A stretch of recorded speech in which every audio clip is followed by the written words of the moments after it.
Central. Yan yung mall na pinasukan. You can have a look and then take a video if you like.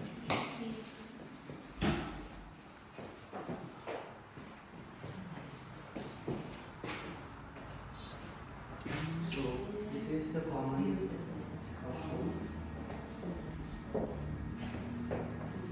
It comes with an oven stove. Yeah, and there is dishwasher here.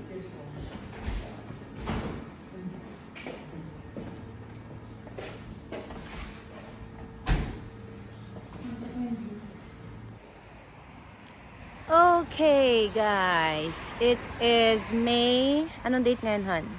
27. It's a Monday. And we have checked the second apartment. Actually, yun siya. Yung may veranda. 2 floors lang siya. It's bigger in size. Yeah. Bigger yung lot. I mean, yung room. Ay, yung bigger yung flat. Yung safety is much more better. Mas gusto namin to. Also, yung may-ari, her name is, Mary. I'm not gonna mention. Mary, okay. Her name is Mary. She's also a nurse, so she knows Costume? my struggle. Charas!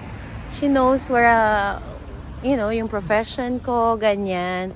And okay naman siyang kausap. Hindi, binibenta pa pala niya. Yun lang, may possibility na ibenta daw niya. So, may mga house viewing later on, which we don't mind. Pero at least, meron kaming, may courtesy na sinabi niya Oh. in advance. Tsaka, ang maganda doon, hindi naman niya kami kick out kasi nga, may kontrata na 1 year. So, ganun yung mangyayari. Right, fast. So right now, we're just gonna walk through the neighborhood, check kung okay yung distance sa grocery, which I don't mind kasi 15 minutes walk lang naman siya. And then may bus stop sa tapat ng apartment. It is 20 minutes walk to my workplace. 5 minutes drive only if drive si Jack. Ayun. What can you say, honey? Mas maganda dito. Mas gusto mo dito? Medyo masikip kasi yung first apartment, though bago talaga siya. Kaya lang, alam mo yun, yung floors niya, like 14 floors. Masyadong busy. Tapos, Yung review pa kasi na elevator. hindi maganda doon. Yun din nagpa-negative sa akin, yung reviews niya. No? Minsan, hindi accessible yung mga elevator. Ay nasa 6th floor ka. Kaya, malaking points yun sa akin. Unlike dito, yung owner is direct.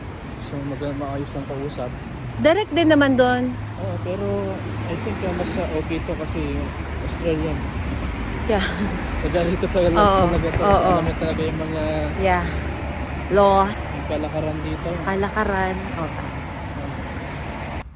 Hello, everyone. It's Tuesday, and we're looking at visiting another apartment. Now, this time, it's our first time to check out a townhouse. So, it's currently 2 p.m. We're waiting for a bus. Tapos, ang appointment namin is 2:45. Sana hindi kami malate. Ang location nito is sa Regent. It's, I think, 20 minutes bus ride to my work. So, okay naman siya. Sana okay yung townhouse. First townhouse namin to. And we're really pushing na sana townhouse yung makuha namin. Yeah, Masabi ka? nothing.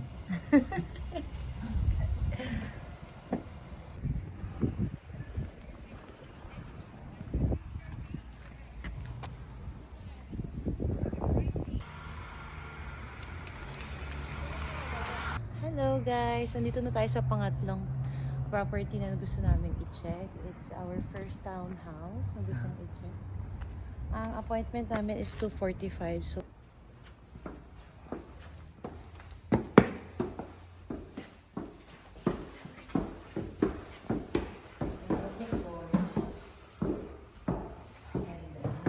Ganda. taas ng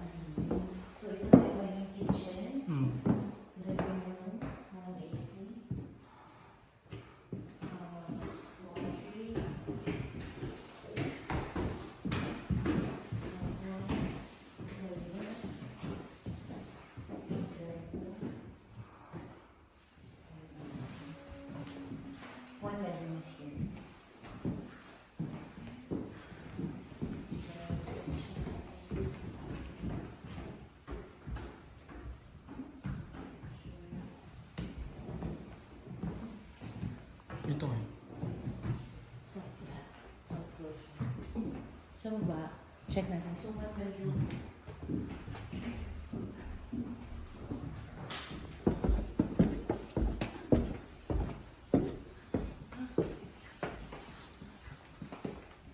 Ito yung parking area naman. Pero it's automatic. Dito automatic yung gate. Tapos dito may lalagay yung basura mo. Mas maganda to.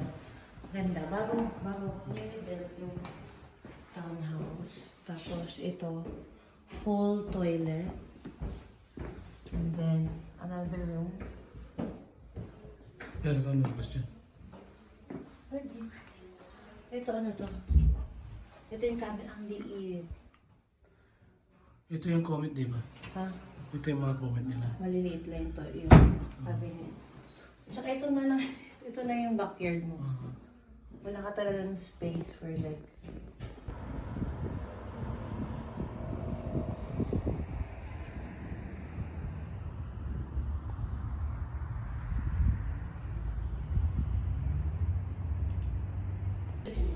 Just like this. Rebecca. Lovely to meet you. We'll get your names as well, guys. So have a look around and I'll just put it ready for you. Okay. So, this is... Check mo yung mga AC sa cabinet. Walang easy dito. This one, may AC sa living room. So, one bedroom. Alam mo yung storage. Dito. Ayan. Okay. Then my drawers there. And then dito hanging clothes. Tapos, more here. I'm happy. Okay. It's wooden floors. No carpets. Ito nga pa I dito. like. Isang toilet lang siya. Ito na yung magiging fridge, dining, living. And then comes with the kitchen. Then this one, malawang yung toilet. Malawang yung toilet. Pero pwede kang Dito may mag-double lalagay yung, purpose. dito may lalagay yung laundry, so top load better. Kasi one lang. Tapos ito yung shower. And ito yung parang backyard.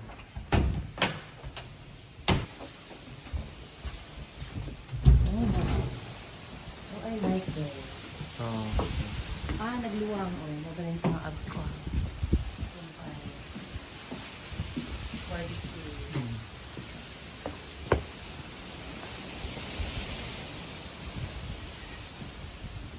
Quaint. It's quaint. Ito yung isa pang kwarto.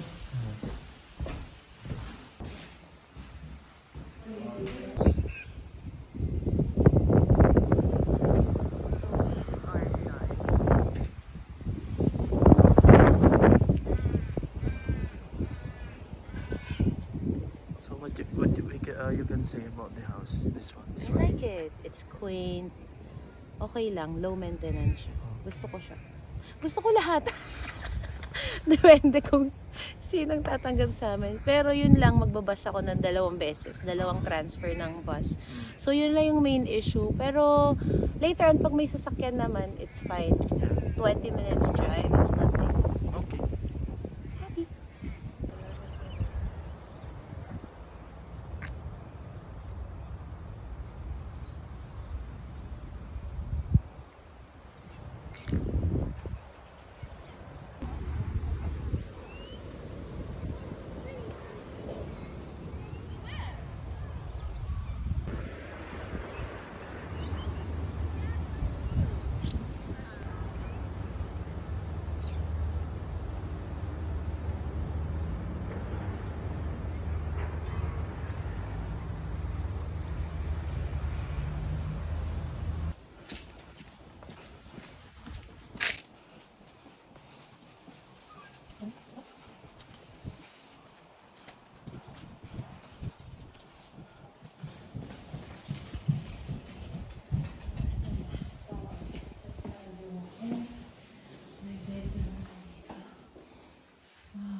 Hello!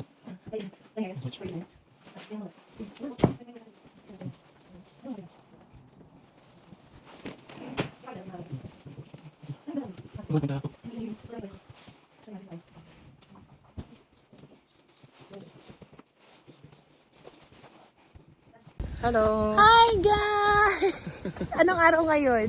Update natin sila. Anong araw ngayon? 29. It's 29 May. It's a Wednesday. Kailan tayo dumating? Last week lang? Last week. Noong 20... Dumating kami exactly 1 week from now. 22nd last week. Dumating na kami dito sa Australia. Yes. And then, nagstay lang kami sa hotel for 3 days. Ganyan. Ayos-ayos ng Medicare. TFN, blah blah blah. Anyways, naka-inspect kami since Monday. Since Monday lang kami nag-start mag-inspection. Up until now na it's Wednesday, ang total na naming nakita is 7. 7 properties. Iba-iba yan. Apartment, townhouse. And then, dun sa 7 na yun, 3 yung in-applyan namin. 2 doon, na-accept kami. Oh my God, God is so good. Grabe kasi talaga yung struggle maghanap ng tirahan ngayon. Kasi syempre hindi naman lahat matitake off dun sa gusto mo. And kahit naman gustuhin mo, syempre madami kang kakompetensya. Kasi meron mas matagal dito. Tapos kami, wala pa kaming mga paperwork. Like, driver's license. Kasama kasi yun for verification. So yun talaga yung una namin sinasabi sa agent kapag pagpasok pa lang namin. Ganito kakarating lang namin, ganyan. Pero kanina may nakita kami na 2-bedroom apartment sa actually sa townhouse kasi it's not like high rise. So may sarili siyang car park, 2-bedroom, 1 toilet. Tapos may magandang backyard. 2 p.m. yon. 2 p.m. ba yun? Or yun yung morning? Morning, 11. Ayun yung morning. 11 o'clock yung viewing namin, yung inspection namin. And then, nagustuhan namin, nag-try lang kami mag-apply. Tapos 4:30, ngayon, naka-accept kami ng tawag na yung owner, in-accept yung application namin.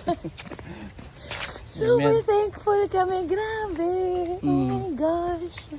God is so good. Talagang pinagpipray namin ito ni Jack. Sabi namin na sana i-lead kami sa tamang tao. Diba? Tamang location. Kasi, sabi ko, ano yung gusto mo dun? Kasi malapit siya. Sa unang-una yung transportation going to work ni Rejoice is convenient. Yeah. Convenient siya. Then at the same time, mayroong park doon na napakalaki for the kids. Grabe, walking distance lang. Park siya na may lake pa. Then may mga amenities doon like yung kailangan mo sa isang community na gasoline station, cafe. Grocery. So yun yung mga plus daycare, walking distance. So yun yung kinonsider namin. Kids. Grabe. So napaka-bless. Grabe si Lord, tinik niya lahat. Yun lang sa akin, it will take me 45 minutes to travel kasi nga, 2 transfer ng bus yun. Pero, kung may sasakyan naman na kami later on, it's just a 20-minute drive. So, pag na-on call naman ako, wala namang issue yun kasi makakahabol pa rin ako, malapit pa rin naman siya. So, yun lang. We just wanted to share the good news to you guys na it's not impossible. Pray lang ng pray, tsaka apply lang ng apply, check lang, inspect, and then, naikot na namin yung buong Melbourne, guys. And then, yun nga, yung don't limit what God can do. Yes, that's right. That's right. Yeah. So, yeah, we'll check in back later kung ano na mangyayari after neto. Pero, we're just sharing it to you guys. Bye.